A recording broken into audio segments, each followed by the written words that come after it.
اسلام آباد سے کیلاش کی وادیوں کا فاصلہ 405 کلومیٹرز کا ہے، جس کو طے کرنے کے لیے آپ کو 10 سے 12 گھنٹے درکار ہوتے ہیں۔ ہم نے اپنے سفر کا آغاز صبح 8 بجے اسلام آباد پشاور موٹر وے سے کیا۔ اسلام آباد پشاور موٹر وے پر تقریباً 95 کلومیٹرز کا سفر طے کرتے ہوئے کرنل شیر خان انٹرچینج سے ہوتے ہوئے ہم سوات موٹر وے انٹرچینج کی طرف روانہ ہوئے۔ سوات موٹر وے، جو کہ M16 کے نام سے بھی جانا جاتا ہے، پاکستان کا پہلا صوبائی موٹر وے ہے، جس کی کل لمبائی 160 کلومیٹرز ہے۔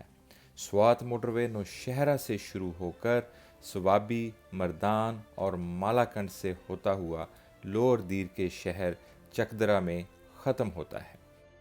اسلام آباد سے لے کر چکدرا تک موٹر وے کے تقریباً 170 کلومیٹرز کے سفر میں سب سے زیادہ قابل ذکر بات یہ ہے کہ اس سارے سفر کے دوران صرف کٹلنگ کے مقام پر ایک ہی قیام و طعام کی جگہ ہے۔ یہاں پر پیٹرول سٹیشن کی سہولت موجود نہیں ہے، صرف ایک ٹک شاپ، ریسٹورنٹ اور بہت ہی سادہ قسم کے بدبودار ٹوائلٹس موجود ہیں، جو کہ کسی بھی لحاظ سے صفائی کے معیار پہ پورا نہیں اترتے۔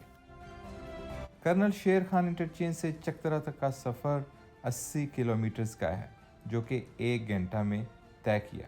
چکدرا سے آگے 200 کلومیٹرز کا سفر جی ٹی روڈ کا ہی ہے، جو کہ سنگل کیریج ہونے کی وجہ سے تقریباً 8 گھنٹے میں مکمل کیا جاتا ہے۔ ہم چکدرا سے N95 پر بحرین روڈ پر روانہ ہوتے ہوئے لوور دیر کی طرف نکلے۔ ہم دریائے سوات کے ساتھ ساتھ N95 مالاکنڈ روڈ پر چلتے ہوئے تیمر گراہ سے ہوتے ہوئے لوور دیر پہنچے تو دوپہر کا 1 بج چکا تھا۔ لوور دیر سے ہم اپر دیر کی طرف اپنا سفر جاری رکھتے ہوئے تقریباً 3 گھنٹے میں اپر دیر پہنچے۔ اپر دیر اپنی خوبصورتی کی وجہ سے دنیا بھر میں مشہور ہے۔ اپر دیر اپنے سرسبز و شاداب پہاڑوں، دریاؤں اور خوبصورت وادیوں کی وجہ سے اپنی مثال آپ ہے۔ اپر دیر سے لورائی سرنگ کی طرف جانے والی سانپ کی طرح بل کھاتی ہوئی یہ سڑک اور دریائے دیر کے ٹھاٹھے مارتی ہوئی لہروں کے شور نے ہمیں یہاں رک کر اس دل فریب منظر کو کیمرے کی آنکھ میں محفوظ کرنے پر مجبور کر دیا۔ اپر دیر کی تاریخ بہت دلچسپ ہے۔ اپر دیر مالاکنڈ ڈویژن کا ایک ضلع ہے۔ دیر 17ویں صدی میں ایک آزاد ریاست کے طور پر وجود میں آیا۔ اس ریاست کے راجا نے انگریزوں کے ساتھ الحاق کر رکھا تھا، جو کہ 1947 تک قائم رہا۔ پاکستان کے وجود میں آنے کے 1 سال بعد تک دیر ایک آزاد ریاست رہا اور 1948 میں پاکستان میں شامل ہوا۔ اس علاقے کی تاریخ 3500 سال سے بھی زیادہ پرانی ہے۔ اس مقام سے 45 کلومیٹرز کے فاصلے پر دریائے پنچگوڑا کے مشرقی کنارے پر واقع شہر تیمر گراہ، جو کہ قدیم ریاست دیر کا دارالخلافہ بھی تھا، وہاں کے ایک گاؤں بالم بت سے کھدائی کے دوران گھروں اور انسانی ڈھانچوں کے ساتھ ساتھ پوجا کے لیے جلائی جانے والی آنکھ کے لیے بنائے گئے چبوترے بھی ملے ہیں۔ ان تمام شواہد کی تحقیق کے بعد یہ بات یقین سے کہی جا سکتی ہے کہ اس علاقے پر آرین قوم کے لوگوں نے مشرق وسطیٰ سے ہجرت کر کے بسیرا کیا۔ ان کے بعد بدھ مت مذہب کے لوگوں نے بھی اس علاقے میں قیام کیا، جن کے شواہد آج بھی پورے خیبر پختونخوا میں مختلف مقامات پر قدیمی بدھا کے مجسمے اور سٹوپا کی شکل میں موجود ہیں۔ یہاں سے افغانستان کا بارڈر صرف 60 کلومیٹرز پر ہے۔ یہ سڑک پاکستان اور افغانستان کے درمیان تجارت میں ایک اہم کردار ادا کر رہی ہے۔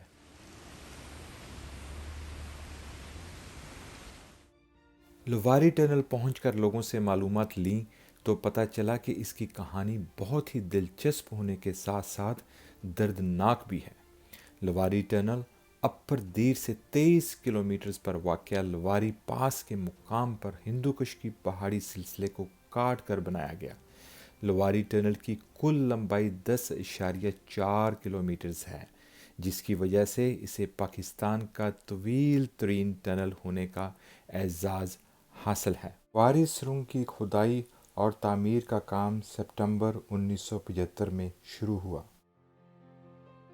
اس سرنگ کے تعمیری کام کا افتتاح اس وقت کے وزیر اعظم ذوالفقار علی بھٹو نے کیا۔ سرنگ کی تعمیر کا مقصد اس میں ریلوے ٹریک بچھانا تھا۔ بدقسمتی سے ایک ہی سال کے اندر پیسوں کی عدم دستیابی کے باعث 1976 میں کھدائی کا کام روک دیا گیا۔ 30 سال بعد ستمبر 2005 میں جنرل پرویز مشرف کے دور حکومت میں اس کی تعمیر کا کام دوبارہ سے شروع کیا گیا، لیکن اس بار اس سرنگ کا مقصد گاڑیوں کی آمد و رفت کو آسان بنانا تھا۔ بدقسمتی سے ایک بار پھر یہ منصوبہ پیسوں کی قلت کی وجہ سے مزید علت کا شکار ہوا۔ 2013 میں ایک بار پھر اس وقت کے وزیر اعظم نواز شریف کے دور میں اس منصوبے پر کام شروع ہوا اور بالآخر 27 ارب روپے کی لاگت سے 42 سال بعد اس منصوبے کو تکمیل کا شرف حاصل ہوا۔ اس سرنگ کی وجہ سے چترال کا باقی پاکستان سے زمینی رابطہ سارا سال بحال رہتا ہے۔ اس سرنگ سے پہلے چترال جانے کے لیے لوگوں کو لواری ٹاپ سے جانا پڑتا تھا، جو کہ برف باری کی وجہ سے سال میں 6 مہینے بند رہتا تھا۔